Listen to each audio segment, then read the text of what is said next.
Hi, my name is Obiahon Oti, your usual host on business and career building series.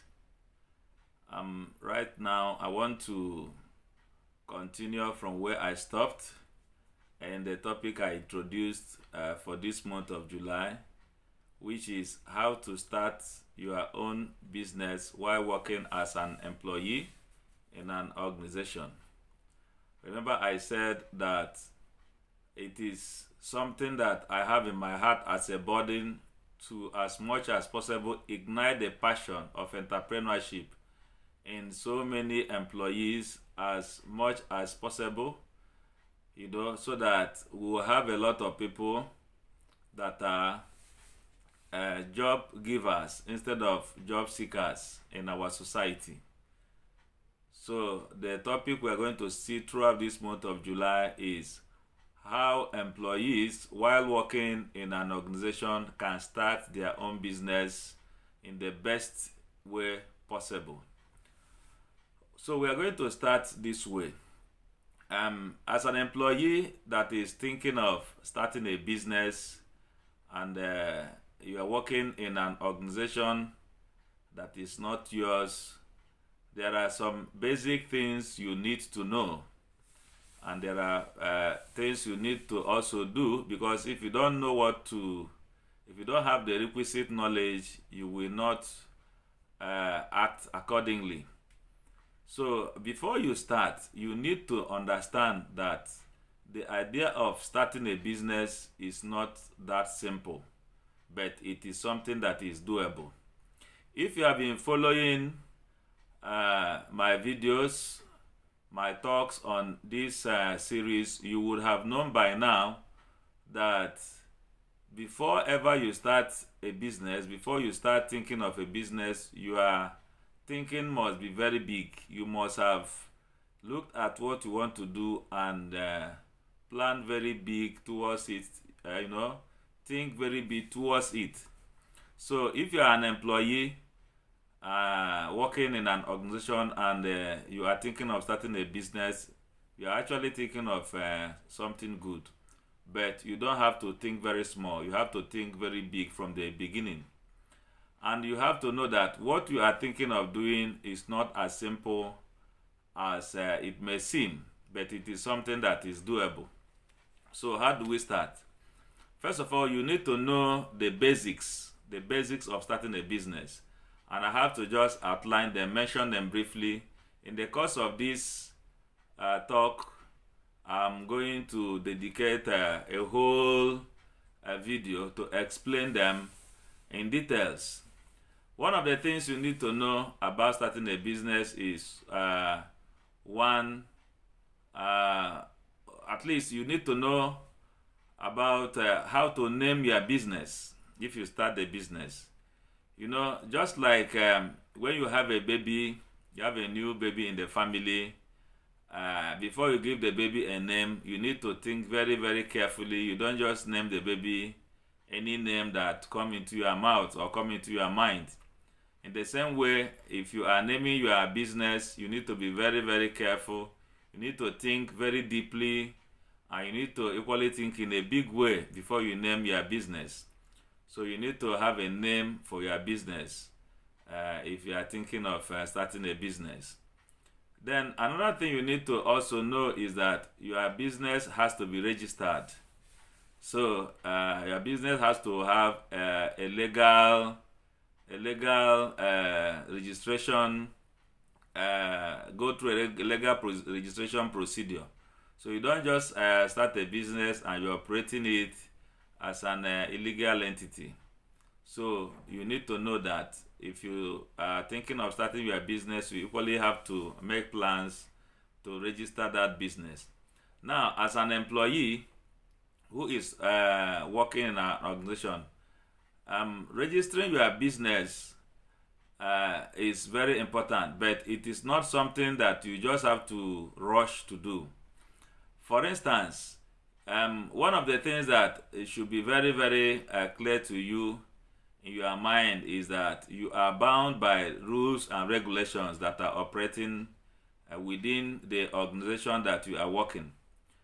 So before you think of your business registration, you need to know whether the business you want to do as an employee has a conflict of interest, implications in the place you are working presently. Now, some organizations don't want their employees to have side businesses while they are still working with them. Now, one of the major reasons why this happens is because of conflict of interest.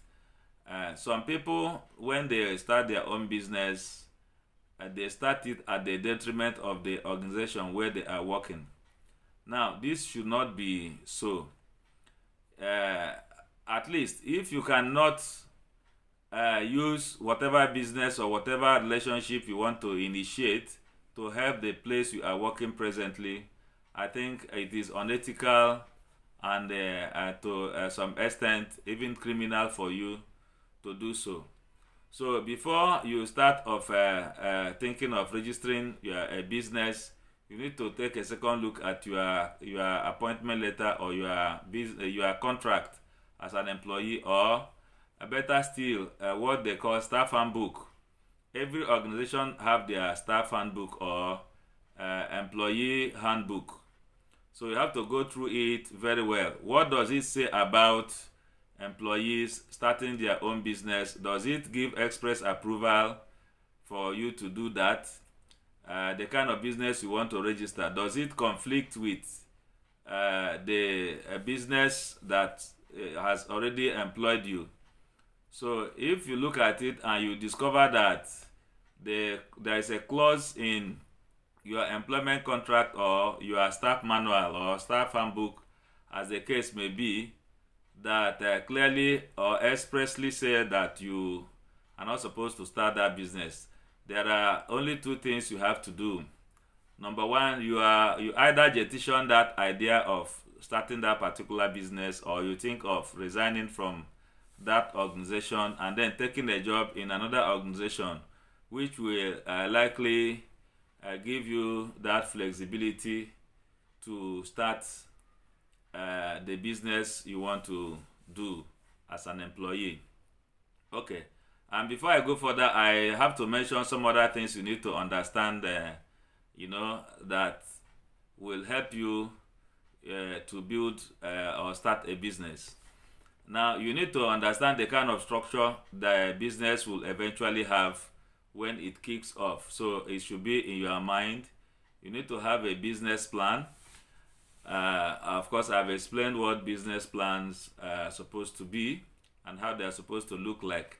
It's not supposed to be something that is very bogus. It's not supposed to be something that is complicated or cumbersome.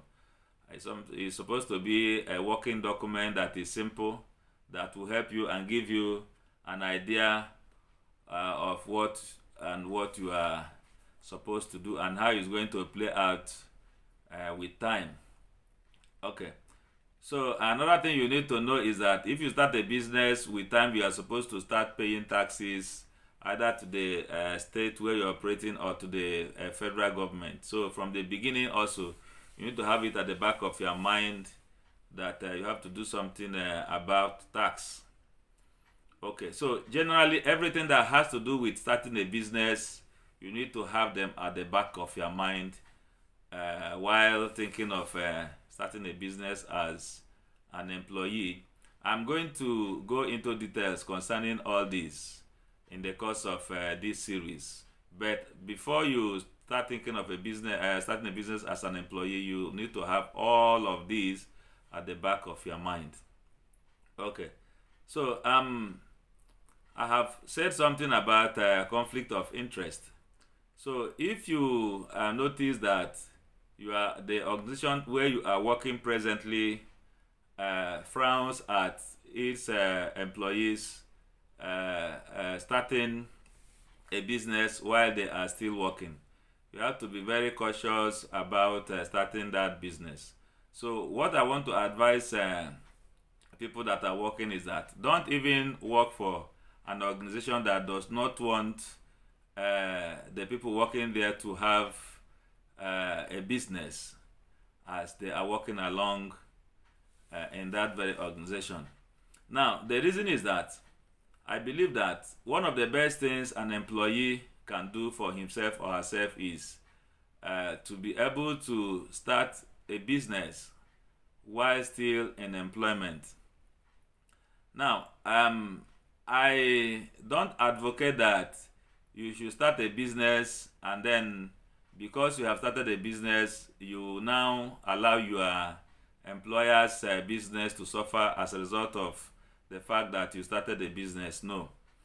Now, my own advice is that you have to find a way to make sure that as you are working on the business that you have started, as you are trying to make sure that you start a business or you've already started it, you don't have to put the business of your employer in danger because of the business you have started. In my own organization, I allow my employees to start one business or the other, so long as it does not constitute conflict of interest and so long as they do not start their business at the expense of their employment. So, one of the things I do in my business is that I rate the performance of staff based on result and not based on mere attendance or showing up appearances. So at the end of the month, the key performance indices that will be used to check whether you are really earning your salary or not will be very clear. So you don't really need to appear in the office every day. You don't really need to show up from time to time, provided you are able to, do your job by, giving all the results that you are expected to give. When you look at your KPI, you make sure that you are performing accordingly.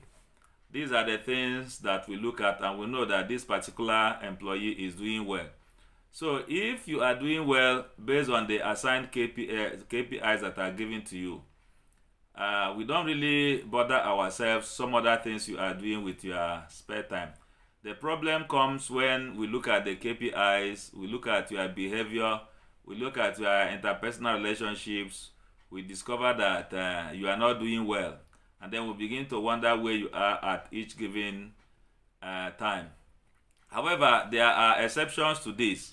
We have certain category of staff that definitely have to appear in the office every day, especially those staff that are in the head office who are in charge of internal control, internal audit, in charge of CPC, that is central processing, the staff that are in charge of HR and so on. So all those staff are expected to be in the office from time to time. So the point I'm making is that it's not as if they are exempted from starting their own side hustles, but there are other ways that they can approach it.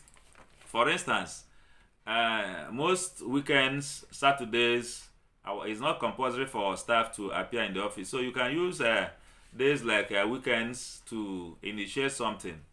And then when you do, you can get somebody to man that for you. We are going to go into details on that, how you can employ people, to replicate yourself in a business that you have started. And then, if possible, if your spouse will be available to stand in for you in such situations. So we're going to look at that in the course of time. Now, there are some things you just have to be very careful of if you are starting your business while working as an employee in an organization. One of the things you don't do is that you don't use your employer's resources to further your own business. For instance, there are people that are working in offices where they have stationaries, they need to use those stationaries from time to time to do the job of their employer. You don't have to use the stationaries that your employer provides for you to use to work in the office to do your own personal work. If you do that, it is unethical, it is even criminal, because it amounts to stealing. You don't have to use internet connections in your office to do your personal business. You don't have to use even the electricity but that is being provided by your employer to do your personal business. You don't have to use the computers. You don't have to use resources. All the resources that your employer has provided, please, you don't have to use them. Make sure that the distinction is very clear. Draw a very clear line in between your personal business and the business of your employer. Now, another resource that is very important that you don't have to use is your employer's time. If the job you are doing in your place of work demands that you appear physically, that your employer has to see you doing that job at a specific time, please, the job is still paying your salary, so you just have to be very careful not to waste your employer's time on your own personal business. But if the business is the kind that involves you getting specific results in the process, it doesn't really matter whether you appear, or maybe you are working remotely, because since the inception of the coronavirus, a lot of organizations have found a way for their employees to work remotely. So if you are such employee that is involved in a remote work, then it will be easy for you also to think of a side business as you are working as an employee in an organization. Okay. Now, one other thing that you don't have to hijack is maybe your co-workers. You don't have to think of starting a business and then you try to poach the best people you know that are working with you in your employer's organization. You don't have to do that. The only exception is that if they on their own voluntarily resigns later on to join you, maybe when you have left the organization. So you don't have to have it as part of your plan to push them, because it is not ethical for you to do that. Okay. Now, when you are employed in an organization, one of the easiest kind of business you will think of starting are mostly service-based businesses that don't require so much to set up. I will advise that as an employee, you don't have to think of very cumbersome businesses, especially manufacturing businesses that involve a whole lot of processes before you can take them up.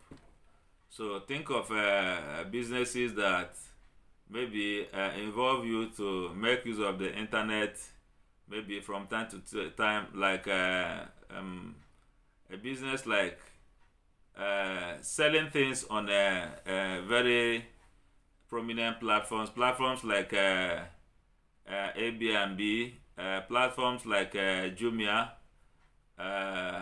Konga, Amazon, platforms like AliExpress. There are so many of them. There are some platforms that you can place a few things on them, and then people will come and look at them and buy them. You can use that as a side business. The scalability of it is that if it starts working very well and you start making reasonable sales with time, you can, when you are sure that the business is moving and you are making some money out of it, you can resign to face it fully. You can even design your own platform, or expand whatever you place on this platform that I've already mentioned. Okay, now Why I'm specifically mentioning this is that any business you want to think of to do as an employee, you have to think very big from the beginning to make sure that that business has that scalability effect in it. If the business is not scalable, even as a side hustle, please don't bother yourself to go into it, because in the course of doing that business, or maybe by the time you have resigned to fully enter into that business, you will certainly get stuck somewhere along the line. Okay, so the rule is that make sure the business is scalable before you think about it. There are so many businesses you can start as an employee in another organization. There are so many businesses you can start. I've mentioned the service-based businesses, even businesses that involve selling of products. For instance, you can be a wholesaler, or you can be a dealer, representing one big company or the other. For instance, a lot of businesses that deal with beverages, liquor, things like household items, and so on. For instance, breweries. You can represent breweries as a distributor, either a main distributor or sub distributor, and there are so many other variants of what you can do, provided you have money, and you don't always have to be there. All you need to do is to rent the space where the product will be delivered to you. Get somebody that will be there to man it when it is brought, and you are good to go. So make sure that there is no conflict of interest between the business you have started and the business of your employer that is still paying your salary.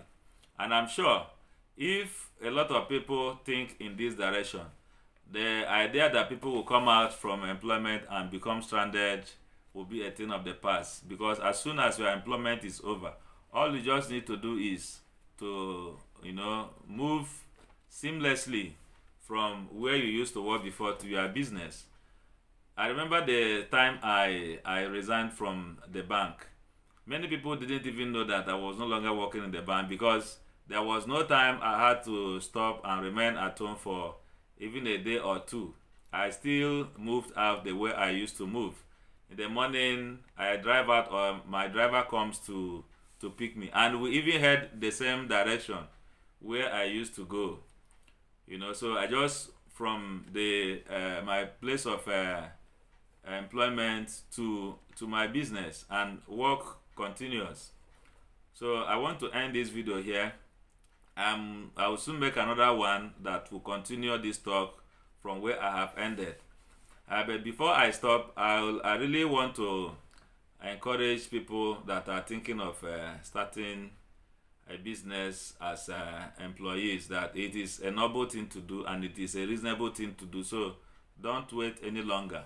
All you need to do is to plan it well and make sure that your employer gains, and you as the employee equally gains. Don't start it in a selfish way, otherwise you can be disgraced at the end of the day, because by the time your employer knows that you are doing something that infringes on your employment contract, then there will be problem. And one of the things that is important that you know is that depending on the rules that exist in your organization, if you want to start a business while you are still an employee, sometimes it is important for you to let your employer knows, especially your immediate boss. If it is a complex organization where there are several staff, for instance, an organization that has as many as 1,000 up to 5,000 staff, your immediate boss is not the direct owner of that organization. Depending on the relationship that you have with him, sometimes it is important for you to let that very person know, so that as time goes on, if something goes wrong along the line, you will not be in big trouble. However, you need to handle everything with wisdom. because sometimes there are situations where you don't need to let anybody know. Provided you will work very smartly, you work very well, that the business of your employer does not suffer. Okay, let me end it here. We are still going to touch a little bit on some of the things I have mentioned. But the bottom line is that if you are an employee, start thinking of a business. Start planning to start your own business.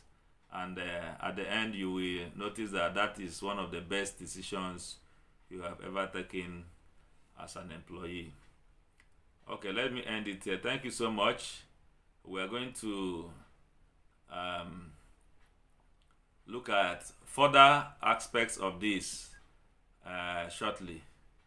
So, for now, bye bye.